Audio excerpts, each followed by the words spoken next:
ஆனா பசியில நானும் கஷ்டப்பட்டு இருந்தேன். எனக்கு விதாக்கும் போது இந்த மாதிரி புடைசல்ல போய் சாப்பாடு வைக்கும் போது நீ பெப்சியா நடிகர் சங்கம்மான்னு கேட்டாங்க. எனக்கு அப்ப சொல்ல தெரியல.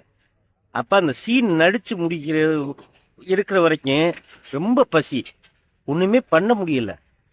ஒரு டீ கடையில போய் 2 கரண்டி சீனியும் 1 செம்பு தண்ணியும் குடிச்சு அந்த பசியை போக்கிக்கிட்டு அந்த டைலாக் நடிச்சு முடிச்சுட்டு வந்து சோத்துல கை வச்சேன். அது மாதிரி பசியுடைய அருமை எனக்கு தெரியும். அதை இன்னைக்கு தெய்வமா இருந்து அண்ணன் டாக்டர் சரவணன் செஞ்சிருக்காரு. எத்தனையோ ஏழை எதிர் அதே மாதிரி சித்தாள் வேலை பார்க்கறது, கொத்தனார் வேலை பார்க்கறது. ஆனா அவர் ஆரம்பிக்கிறோம்னு சொல்லாமே பள்ளிக்கூடத்துல உள்ள பிள்ளைகள் வச்சிருக்கவங்க ஃபுல்லா போன் அடிச்சுட்டாங்க. சார் எங்க பக்கத்து எப்ப வண்டி வரும், 4 இட்லியும் 1 வடையும் கட்டி விட்டா பிள்ளைய போய் சாப்பிட்டு தெம்பா வந்துருங்க அப்படின்னு.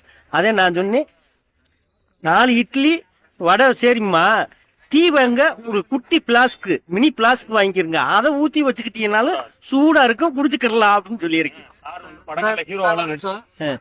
எடப்பாடியார் ஐயா 2000 ரூபாய் அறிவிச்சிருக்காரு. ஆண்களுக்கு இலவச பேருந்து திட்டம் அறிவிச்சிருக்காரு. இதை நீங்க எப்படி பாக்குறீங்க? நான் சொன்னதே அவர் செஞ்சிருக்காரு. நான் வேங்கை படத்துல என்ன சொன்னேன், போலீஸ்கார் வண்டியை தள்ளிட்டு வந்துருவேன், ஓட்டிக்கிட்டு பிடிச்சா ஓட்டிக்கிட்டு போக கூடாதுன்னு தானே சொன்னேன். இப்ப தள்ளிக்கிட்டு தானேயா போறேன் அப்படின்னு. டேய், அப்படி ஒவ்வொரு மனுஷனும் குடிக்காம இருக்கணும்னா சாயங்காலம் 6 மணிக்கு இந்த ஏரியாவுக்கு ஆண்களுக்கு பிரின்னு சொல்லி பஸ் அனுப்புங்க. நாங்க வாட்டுக்கா குடிக்கிறோம், நாங்க வாட்டுக்கா வீட்டுல போய் படுக்கிறோம். பெண்களுக்கு மட்டும் நீங்க போட்டிருக்கீங்களே, ஆண்களுக்கு போட மாட்டீங்களா, அதுக்கு சட்டமே இல்லையா அப்படின்னு. அதத்தே இன்னைக்கு கரெக்டா எடப்பாடி செஞ்சிருக்காங்க. அதுவும் இல்லாம அந்த வீடு மேட்ரு, இலவச வீடு, அம்மா திட்ட வீடு, அதே மாதிரி பெரிய மாடி திட்ட வீடு எல்லாமே கொடுக்கணும்னு சொல்லியிருக்கா. அது சார்கிட்ட கூட நான் வரும்போது சொன்னேன், எனக்கு வீடு இல்லை சார், முதல்ல எனக்கு அந்த வீட்டை கொடுக்க சொல்லுங்க. சார் படங்கள் எல்லாம் கதாநாயகம் எல்லாம் நடிச்சிருக்காரு. நீங்களும் சில படங்கள் ஒரு படம் எடுத்தீங்க. சார் படம் எடுத்து நீங்க நடிப்பீங்களா, நீங்க படம் எடுத்து சாரை நடிக்க வைப்பீங்களா? எப்பவுமே அகிலன் எடுத்து நடிச்சுட்டோம். நானும் படம் எடுத்து கஷ்டப்பட்டுட்டு, அதனால அடுத்த பிறவியில பாம்பா பிறந்தா கூட படம் எடுக்க மாட்டேன். போய்கிட்டு என்னைய விட்டுருங்க. உங்க சாயல்ல, மதுரை சாயல்ல அந்த கடையை வாழ்த்தி ஒரு டைலாக்.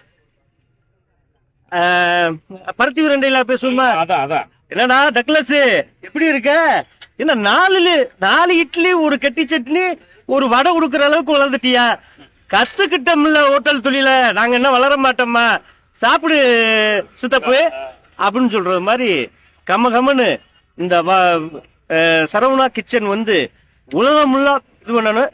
இங்க மட்டும் மதுரையில மட்டும் இருக்கக்கூடாது, கூடிய சீக்கிரம் திருச்சி, மணப்பாறை, சென்னை வரைக்கும் போகணும்னு நான் கடவுள்கிட்ட மீனாட்சி அம்மன்கிட்ட வேண்டிக்கிறேன். நன்றி, வணக்கம்.